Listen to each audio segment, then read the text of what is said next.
We are very fortunate for having the large number of written as well as archaeological sources which help us to reconstruct the history of the Mauryan Empire. So, it is for the first time that we have the huge number of sources available both in the written form as well as in the archaeological form, which help us in the reconstruction of the history of Mauryan Empire. We are easily able to say, we are easily able to understand the history of the Mauryan Empire due to the availability of these sources. Now, what are these sources? These sources can be divided into the various categories, but there are two important sources which are very important as far as the history of Mauryan Empire is concerned.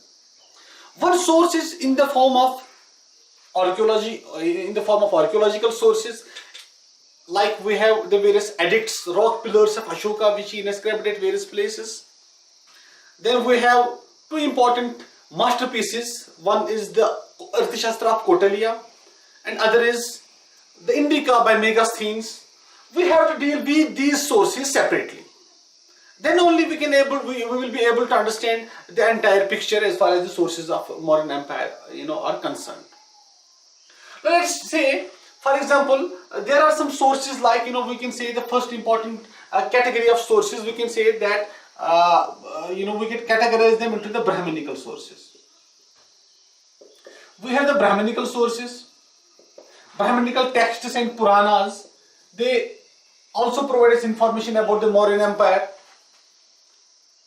However, these Brahminical texts they refer Mauryans as the Sudras. They say that they belong to the lower category castes, and we aren't able to rely upon these sources completely. We are able, we usually correlate these sources with the other Buddhist and Jain sources, and we are able to come to the conclusion on the basis of comparison only. So these Brahminical sources, they are not completely reliable as far as this history of Mauryan Empire is concerned. Then we have the Buddhist sources. Buddhist sources, in this we have various texts like Dipavamsa, Mahavamsa. Then we have another text, Mahabodhivamsa.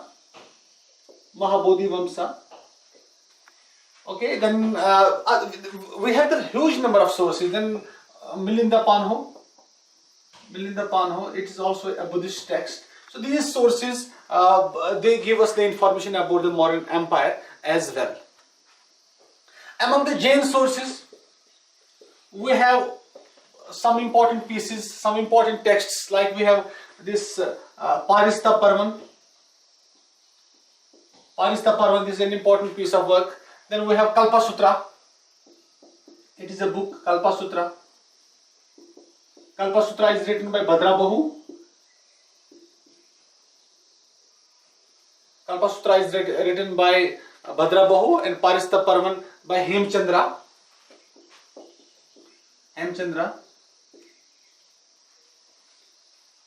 These are two important Jain sources which give us information about the Mauryan Empire. Then we also have the archaeological sources. Archaeological sources, they greatly help us to understand the India under Ashoka phase of the Indian history. What Ashoka did and what was his policy as far as the condition of, as far as the rule over India was concerned. That information is greatly, this available in the form of archaeological sources.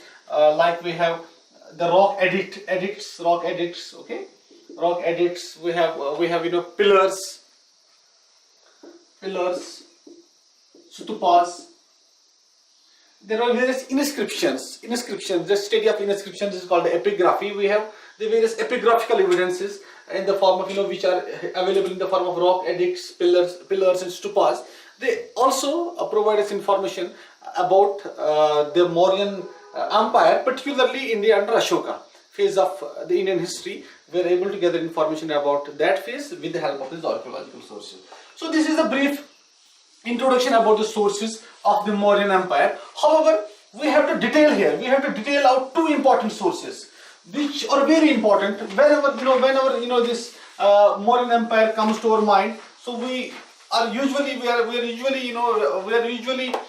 able to provide information about that about the Mauryan Empire, particularly on the basis of these two sources. What are these sources? One important source is Arthashastra. Arthashastra. Arthashastra, as you know, it is a book, it is a work on statecraft. It's a work on statecraft, art of government. Art of government. It's a work on statecraft. It's a work on art of government. It's a work on how a ruler should rule over his people. What kind of relationship must exist between the ruler and the ruled? What kind of relation must be there between the ruler and the ruled? What a king should do to ensure the welfare of the state, to ensure the welfare of his people. This Arthashastra, as you know, is written by Kautilya or Chanakya. As I told you that this Kautilya or Chanakya was the prime minister under Chandragupta Maurya, and it was with the help of Kautilya that Chandragupta Maurya was able to establish his powerful empire in India, that's the Mauryan Empire. And it was this Kautilya who wrote this Arthashastra, and in which he envisioned, in which he proposed the ideal state. What an ideal state must be. He provided the details about the ideal state. It's not actually that this kind of state was there under Chandragupta Maurya, under the Mauryan Empire. He actually wanted that these are the qualities of state which must be there. What were these qualities? He wanted the state wherein the king should always ensure the welfare of his people. Where should the king should always try to consolidate his position. The king should always try to rule over the people, taking into consideration the demands of the people. The rule should not be on the basis of atrocity, on the basis of cruelty. It should be as per the wishes and whims of the people, as per the wishes and whims of the subjects. No doubt, this Chanakya, this Kautilya in his Arthashastra further states that a ruler should take every measure, whether by hook or crook, to eliminate his enemies. To eliminate his enemies. He gave this Kautilya, he gave his famous Saptanga theory. Saptanga theory in his Arthashastra. Saptanga theory. Saptanga theory, which states about the 7 elements of state. 7 elements of state. Arthashastra provides this Saptanga theory in this Arthashastra. This Kautilya provides this Saptanga theory in this Arthashastra, by which he says that these 7 important components of the state must be there in order to have, the state of such a kind in which a ruler will be able to consolidate and will be able to rule over his people in a good sense. So what were these 7 components of state? He elaborated those in this Arthashastra. And first of all, one important component which he mentions about this in this Saptanga theory is the Swami. That there must be a Swami, king. Okay, Swami. Then he states about Amatya, second important component. Amatya, ministers. Okay. Then he states about Kosa, treasury must be there, economic position must be strong. Kosa, treasury. Then he states about Mitra, alliances. Then there must be Durga. Durga was a fort must be there. Okay. Fifth, then sixth one, we have Swami, Amatya, Kosa, treasury, Mitra, allies, Durga. Then Janapada, Janapada, a territory must be there. Janapada, territory and a population. Okay, Janapada. territory and population. It must be there. And the seventh important component was Bala. Army has to be there. If a king wants to rule over his people, if a king wants to rule over his empire effectively, a Bala army must be there. So this was the Saptanga theory which elaborated and emphasized upon that these 7 elements of state must be there, and a king has to have his control over these components. As far as he is able to control these 7 elements of the state, he will be able to rule over his this subjects effectively and with ease. After this, let me give you some other information about Arthashastra. Besides this Saptanga theory, Arthashastra, there are various other things.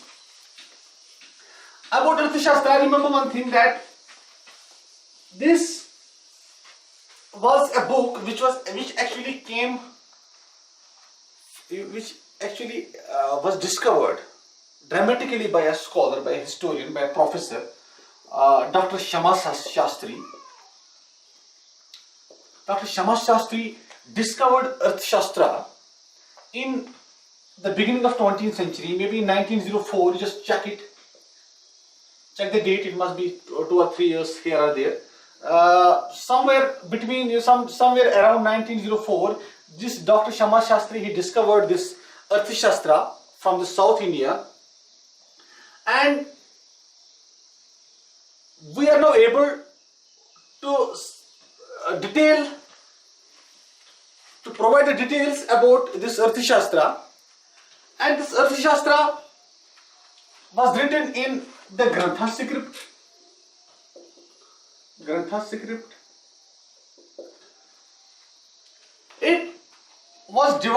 It is divided into 15 books or Adhikaranas. Okay. Each book, each Adhikarana deal with one or the other separate topic. For example, book 1 of the Arthashastra, it deals, it provides the introduction about the book, as well as the duties of king, his training, etc. What a king has to do, what kind of training he has to get. So this is written in book 1. Then book 2, it deals with the officers. What kind of officers must be there? It deals with the ministers. Okay, it deals with the officers, ministers, as well as the duties of state. Duties of state in the fields of mining, in the fields of agriculture. What a state has to do in order to ensure the promotion of agriculture. What a state has to do in order to ensure the promotion of this mining sector. Development kaise hoti hai. So this is all given in the book 2. What actually, this book is about the instructions as well. What instructions are there, which ought to be followed by the government, which ought to be followed by the king as well as his ministers, as well as by his officers. So this is, this is written in book 2nd. Okay, and now the book 3rd of Arthashastra, it deals with law and justice. How a person can get justice from any kind of violations on the part of state. What are the rights which are accorded to the people. So this is about book 3. Then book 4, it also provides details about the crimes. How a person can, how a state can suppress a crime. So this is written in book 4. Okay. This is written in book 4, which deals about the suppression of crimes. Then in book 5, it deals with the salary scales of officers. Salary kind of things, salary scales of officers. It's given in book, this book 5. Likewise, there are separate, there are the books from 1 to 15. Then we have the book 6, 7th, like 7th book, it deals with the foreign policy. How a state should establish cordial relationship with the others neighboring, this power, so that they can come to help they can help one another in times of need. So book 7 deals with the foreign policy. Likewise, book 8, 9, 10, they deal with one or the other topic which pertains to the state. So just remember this information about about Arthashastra. That's why this Arthashastra is very important for the students of political science or for the students of history, and this is something which has influenced the politics of India as well, to my understanding. This Arthashastra continues. It has a universal applicability. It continues to have such kind of instructions which can be applied as far as the affairs of state are concerned. So this was the important information about Arthashastra, which you have to remember. Now we will come across another source, another important source about the Mauryan Empire. This is the source which is written by a Greek scholar, a Greek traveler, a Greek historian. That was the Megasthenes. That was the Megasthenes. So Megasthenes has written a book. Megasthenes has written a book which is known as Indica. Although the Indica is lost in its original form, but we are able to gather some information about this Indica through the other fragments, through the other Greek fragment जिन्होंने यहाँ से information provide की थी. तो original book जो है हमें जो है it was lost, this Indica. This Indica or this Megasthenes, as I told you, he was a Greek ambassador. He was a Greek ambassador who was sent by a Greek governor who was ruling over the northwest parts of India. His name was Seleucus Nicator. Seleucus Nicator. The Seleucus Nicator sent Megasthenes to the court of Chandragupta Maurya. Chandragupta Maurya. And after crossing Kabul, after crossing this northern modern state of Uttar Pradesh, he reached the court, the capital city of Mauryan Empire, which was Pataliputra. Which was Pataliputra. Patliputra. When he reached Patliputra, he lives there for many years. And he was able to gather some information which he noted down. Which he noted down in Greek language, and that noted information is very important for which helps us to understand the socio-economic and the political conditions which prevailed over the Mauryan Empire, which prevailed over the Mauryan dynasty during the Mauryan dynasty. So this Megasthenes account is very important for which help us to reconstruct the history of Mauryan dynasty. So what he actually says, this Megasthenes, he provides us information. He provides us an interesting account. For example, about the caste system. He gives us an interesting account. He divides Indian society not on the basis of caste by birth, but he divides Indian society on the basis of profession. He divides Indian society on the basis of profession. In other language, I can say that he failed to understand the caste system in India, which was an important element of Indian society during those days. He failed to understand that. He divided Indian persons on the basis of professions, not on the basis of caste, on hereditary basis. Like, he said that there were 7 classes in India, not 4 traditional castes. He said that there were 7 classes in India. And in the first category, he placed philosophers, comprised of Brahmins and ascetics. Philosophers. Are you getting me? On the first category, he placed the philosophers. On the second category, he placed the agriculturists and cultivators. On the second category. On the third category, he placed shepherds. And the persons who lived in forests. Shepherds and hunters, you can say, he placed them on the third category. Then on the fourth category, he placed this artisans. Then accordingly, on the 5th category, he placed various. 6th category, he placed officers, then spies and all that. So he divided Indian society on the basis of this his professions and divided them into 7 classes. Again, he failed to note the slave system in India. He said that there were no slaves in India. But he was at that, he wasn't able to understand this system properly as well, because slave system existed in India, but it was not in such kind of worst form which prevailed over the Europe.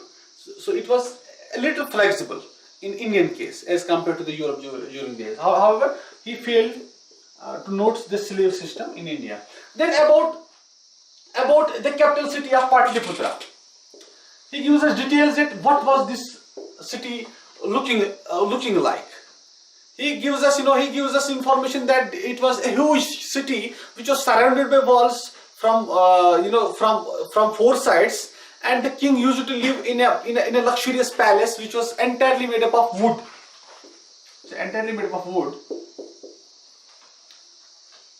And this king was surrounded by female bodyguards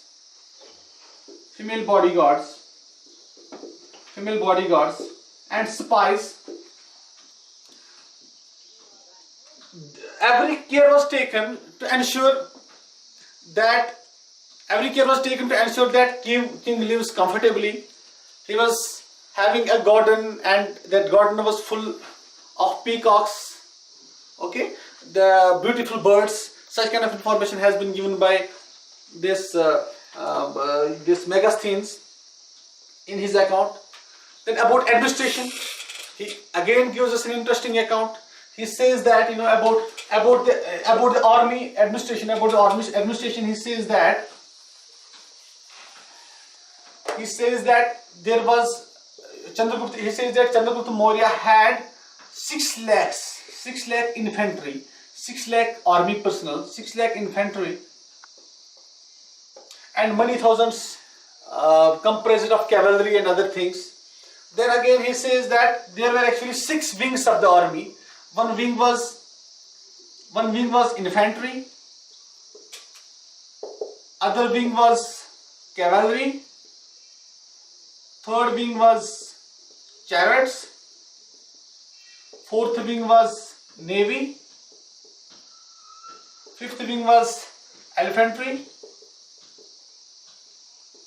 and the sixth wing, it was responsible for transportation of army supplies and all that. So furthermore, he says that this army administration was very much meticulously carried out. He says that there were actually 30 members. There were actually 6 committees. 6 committees comprised of 30 members, and each committee looked after the separate wing of the army. One committee looked after infantry, another towards cavalry, another chariotry, another towards navy, another towards infantry, and the one towards transportation. Similarly, he gives a beautiful information about the municipal administration, city administration, municipal administration, city administration. Megasthenes says that every care was taken to ensure the hygiene and ensure the cleanliness of the city. Again, he says that there were 30 members, there were 6 committees which looked towards the separate subject matter of the city. For example, one committee, they looked after the registration of death and birth, registration of birth and deaths. Okay, there was another committee which looked upon the interests of artisans and traders. Then third committee, it looked after that whether the taxes have been collected or not. Some other committee, it looked after the hygiene and cleanliness of the city. So similarly, there were some 6 committees which looked after the city administration of the capital city of Pataliputra. So this is the information, so important information which has been given by this Megasthenes. Although there are some criticism which is going on over his account, because it is being said that he was not able to understand India properly. He was not able to understand the socio-economic customs which prevailed in India, and his account cannot be said to be very much reliable. But somehow we are able to gather this information, and when we compare and when we this correlate this source with other sources, we are able to gather some sufficient information about the history of India. So this is information about this mega things about the archaeological sources. About the archaeological sources, when we will talk about the art of Mauryan Empire, so we will detail out that the facts pertaining to this archaeological sources. For archaeological sources, you remember that it was Ashoka who built various stupas, who built various pillars and rock edicts, which were inscribed by the information. And that information is very important for